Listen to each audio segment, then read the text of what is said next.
cooking hack number 5, cooking for one, is you are worth it. Take the time to find those go-to recipes and preparation hacks that'll make the difference for you every day.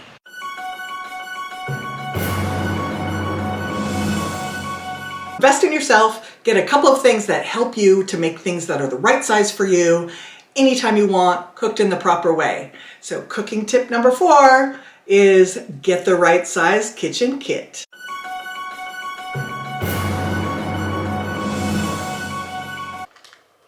Cooking for one, top tip number 3 is go ahead and buy big, but package it for one.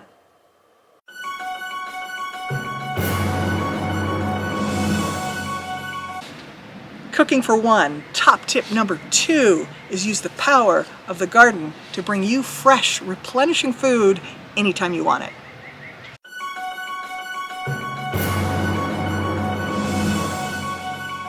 Cooking for one, top tip number 1 is the make-ahead. It makes your cooking so much easier and more delicious.